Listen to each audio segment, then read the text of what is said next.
Me Siri welcome to my channel Siri Krishnan vlogs. ఇవాల్టి video ఏంటంటే ఇవి చూస్తున్నారు కదా, ఇవి నాటు పుట్టగొడుగులు. ఇవి మా అత్త చేను దగ్గరికి వెళ్ళింటే అక్కడ ఉన్నాయనేసి పెరుక్కొని వచ్చింది. ఇప్పుడైతే ఇవి నేను చూపిస్తున్నాను కదా, ఇవి కొంచెం మొగ్గలుగా ఉన్నాయి కదా. ఇలా ఉంటే కనుక చాలా బాగుంటుంది కర్రీ కానీ ఇంకా ఏం చేసుకున్నా కూడా. అలాగే కొన్ని అయితే బాగా విడిగిపోతాయి, కొన్ని అయితే కొంచెం సగం విడిగి సగం అలాగే ఉన్నాయి. ఇక్కడ చూస్తున్నారు కదా, ఇవన్నీ మొగ్గలు చాలా బాగున్నాయి. ఈ విధంగా ఉంటే కనుక మనం బయట కొంటాం కదా, అలాగే ఉంటాయి. అలాగే ఇక్కడైతే కనుక కొన్ని విడిగాయి, మరీ పెద్ద పువ్వుల్లా కాకుండా ఒక మీడియం సైజులోనే ఉన్నాయి పువ్వులు మొత్తం కూడా. ఇంకా ఇవి ఈరోజే విడిగింటాయి కాబట్టి ఈరోజే తెంపుకొని వచ్చింది మా అత్త, అందుకే పెద్దగా విడగలేదు, చిన్న సైజులోనే ఉన్నాయి. ఇవి నాటు పుట్టగొడుగులు మనకు పుట్టల దగ్గర ఇలా మడిలల్లో ఇలా అయితే దొరుకుతూ ఉంటాయి. నేను చిన్నప్పుడు కూడా చాలా చోట్ల చూశాను, మా ఊర్లో అయితే చాలా ఎక్కువగా ఉండేవి. కొంతమందికి అయితే చాలా ఇష్టము, ఎక్కడున్నా సరే వెతుక్కొని మరీ తీసుకొచ్చుకొని కర్రీ అయితే చేసుకుంటూ ఉంటారు. ఈరోజు అయితే మా అత్త తీసుకొచ్చింది. ఈరోజు అయితే ఈ పుట్టగొడుగులతో నేను కర్రీ చేద్దామనేసి అనుకుంటున్నాను.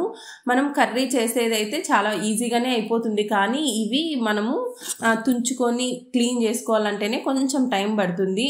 ఇప్పుడైతే నేను ఈ పుట్టగొడుగుల్ని కాడలు ఉన్నాయి కదా, కాడలు మొత్తం అలాగే వేసేయకుండా, అలాగే కాడలు తీసేయకుండా కూడా ఇక్కడ కాడ ఎంతవరకు గట్టిగా ఉంది అనేది చూసుకొని మిగిలిన పార్ట్ మొత్తం కూడా తుంచేయాలి. ఇక్కడ చూస్తున్నారు కదా, మిగిలిన పార్ట్లో ఏముండదు, మెత్తగా ఉంటుంది అందులో. అందుకనేసి ఇక్కడ గట్టిగా ఉన్నంత వరకే తీసుకొని మిగిలిందైతే తెంపేస్తున్నాను.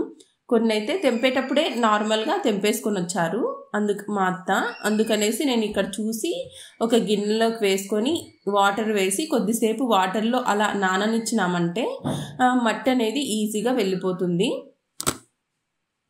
ఇలా నానిచ్చిన తర్వాత వాటర్ వంపేయకుండా చేత్తో నీట్గా కడుక్కొని ఒక్కొక్క పుట్టగొడుగుని ఇంకొక గిన్నెలోకి తీసుకొని ఈ విధంగా వాష్ చేసుకుంటే మట్టి అనేది వెళ్ళిపోతుంది. నేనైతే ఈ పుట్టగొడుగు ఒక 3 times అలా అయితే వాష్ చేశాను, నాకైతే నీట్గా వచ్చేసాయి. తర్వాత లాస్ట్లో మంచినీళ్ళతో ఒక్కొక్కటి ఈ విధంగా మట్టి అయితే తీసేసుకొని మొత్తం కూడా ఒక గిన్నెలోకి తీసుకొని ఈ విధంగా అయితే కట్ చేసుకున్నాను.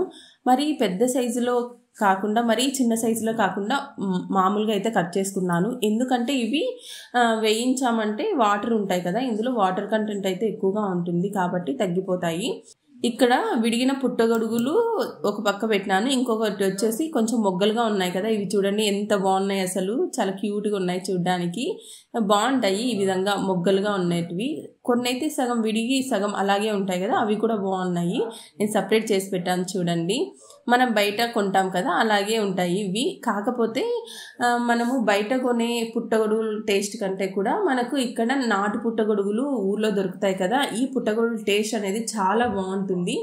ఫస్ట్ అయితే నేను ఈ విధంగా కట్ చేసుకున్నాను కదా, ఈ పుట్టగొడుగుల్ని నూనె ఏం వేయకుండా ఉత్తవే వేసి కొద్దిగా ఉప్పు వేసి వేయించేసుకున్నాను.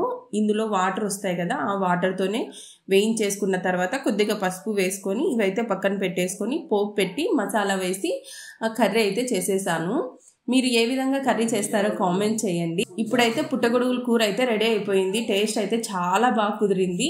మరీ పల్చగా కాకుండా మరీ థిక్గా కాకుండా ఒక నార్మల్గా అయితే చేశాను.